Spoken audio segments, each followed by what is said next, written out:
ఈ cinema trailer చూసిన తర్వాత నాకెక్కడో మనం ఉండే పెద్దరికాంతో మనలో మనం సంసారపక్షంగా ఉంటున్నాం, మన కుటుంబం అని.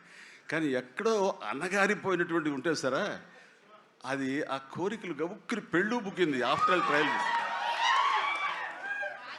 మనిషి కొంచెం మోటుగా ఉన్నాడు, ప్రౌఢలాగా అనిపిస్తున్నాడు, కానీ గ్లామర్ తగ్గలేదు, కసుక్కని అనిపిస్తున్నాడు. ఈ అమ్మ అసలు ఇది విశ్వక్షలు కాకుండా నిజంగా ఆడపిల్ల అయి ఉంటే ఎక్కడో గుండె జారి కొంచెం గల్లంత అయ్యేదేమో అనిపించింది ఆ మురుగు నాకు. అంత గ్లామర్గా ఉన్నాడు. నేను చేశాను ఆ సినిమాలో, తర్వాత నరేష్ చేశాడు, అలాగే రాజేంద్ర ప్రసాద్ గారు ఇంకో సినిమాలో చేశారు. ఇవన్నీ కూడా బాగా ఆడినాయి. ఇందాక ఆయన చెప్పినట్టుగా, మన అనిల్ రావిపూడి గారు చెప్పినట్టుగా అన్నీ కూడా మంచి హిట్స్ అయినాయి. ఈ సినిమా కూడా ఖచ్చితంగా హిట్ అవుతుంది. అది హిట్ అవ్వాలని కోరుకుంటున్నాను.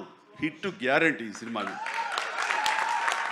అంటే ఒక హీరో అంత రగ్గడగా, అంత టఫ్గా, అంత మొరటుగా ఉండే మాస్ మనిషి అంత నాజుగ్గా నవనవలాడుతూ ఛాన్స్ దొరికి పక్కన ఉండుంటే కనుక బుగ్గ కొరికే అనిపించే అంత ఫీలింగ్ ఉంది. అంటే అండ్ డెఫినెట్లీ ప్రతి వాళ్ళు ఆ కోరిక తీర్చుకోవడం కోసంగా, చూసుకుంటూ ఉండడం కోసంగా వెళ్తారని అనుకుంటున్నారు. ఖచ్చితంగా వెళ్తారు, ఆనందిస్తారు.